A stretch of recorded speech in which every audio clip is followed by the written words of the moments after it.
एक बार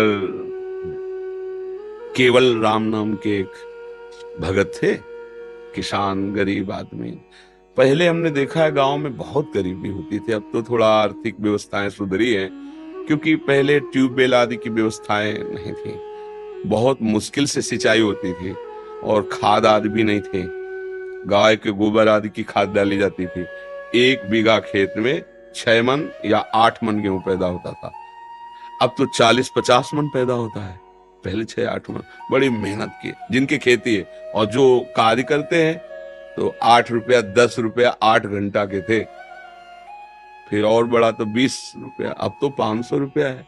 तो काफी।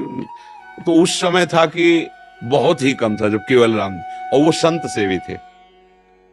अब मंजूरी करके, अब संत सेवी मतलब संतों का क्या है कि भाव से एक बार आप तो 2 संतों से कहेंगे। उस गांव में एक भगत है, बहुत श्रद्धावान है, तो अब 4 संत आने लगे, फिर संत मंडली आने लगी। अब उनके पास अर्थ तो था नहीं। एक दिन संत मंडली आई, कुछ नहीं खाने को। अब आसपास धनी पुरुषों के पास गए कि अगर हमें आप उधार दे दे, जो सेवा कर रहे हैं कर दे, आज हमारे यहाँ बहुत भाग्य खुल गया, संत आए हैं, हम उनको। तो कोई उधार भी देता है तो कुछ देख के देता है ना, अब इसको दे दे, कुछ न जमीन है न रुपया न पैसा, कब वापस करेगा? नहीं। तो एक बड़े चतुर थे, उन्होंने कहा हमें एक कुआं खोदवाना है, तुम कुआं खोद दोगे?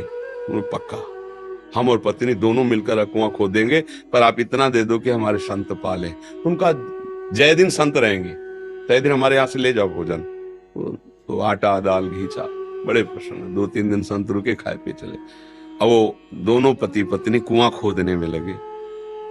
एक फावड़ा मारते राम, राम भगत, वो तसला उठाते राम, नाम लेते हुए ऐसा 60 हाथ खोदने पर तब कहीं पानी निकलता था। तो अभी 40 हाथ ही खोदा होगा, कि वो पत्नी तो ऊपर थी और बीच से रज भसक गई और कुआं तुप गया। तो 20-25 हाथ मिट्टी उनके ऊपर। अब सेठ ने कहा कि भाई हम क्या कर सकते हैं, और उस समय जेसीबी वाला जमाना तो था नहीं, पुराना समय। कहा भाई हम तो पैसे भोजन दिया था, तय किया था खुदवान, और मर गए कैसे? अब इतना खो कैसे भाई? कोई यंत्र हो तो जल्दी जल्दी। और फिर मनुष्य जीवन तो एक क्षण का है, श्वास पूरी नहीं तो मर जाओगे भाई, आधा मिनट, पौन मिनट, 1 मिनट, इसके बाद तो दम घुट जाएगा, प्राण तो मर गए।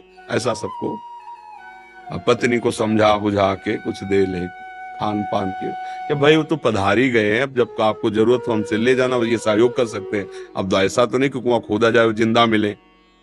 पर वो राम राम जपने वाले एक एक फावड़े पे कुआं पूर दिया गया कि ये ठीक नहीं, असगुन हो गया, आदमी मर गया उसमें। एक दिन वहां से कोई राजा निकल रहे थे, मार्ग था, तो उनको सुनाई दिया राम राम। ऐसी मधुर अमृतमयी वाणी की वो अपने रथ से उतरे। उनका ये किस भगत के द्वारा आर्त भाव से भगवान को पुकारा है? बोले यार तो कोई भगत नहीं। बोले नहीं, आवाज के सारे वहां गए। बोले यहां से आवाज आ रही? तो लोगों ने कहा हाँ, 1 महीना पहले कुआं खोद रहे थे केवल राम जी, तो मिट्टी गिर गई तो मर गए। बोले नहीं, आवाज आ रही, सुनो। तो राम राम।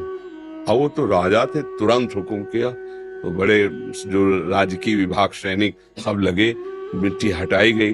तो जहां केवल राम जी बैठे थे ना, वहां 2-3 हाथ ऐसे गुफा सी बन गई थी, एक भी मिट्टी नहीं गई। और जब वहां खोद के पहुंचे तो देखा सामने सुंदर भोग और शीतल जल। 1 महीना हो गए थे दबी हुई, बस ऐसे बैठने के कारण थोड़ा पीठ टेढ़ी हो गई थी। वो कहा पूरे स्वस्थ, भोजन पानी सब वही। कौन दे रहा है? जो अखिल ब्रह्मांडों को दे रहा है। अगर गृहस्थी में हो, अपना कार्य कर रहे हो और नाम जप कर रहे हो, तो महान भक्त हो। भाई ये बातें हमारी केवल कथा सुनने में तो अच्छी लगती, लेकिन समझ में नहीं आती। अगर हम अपनी नौकरी में, अपने व्यापार में, अपनी किसानी में अपने भगवान के स्मरण को सम्मिलित कर ले, तो हम महाभागवत है।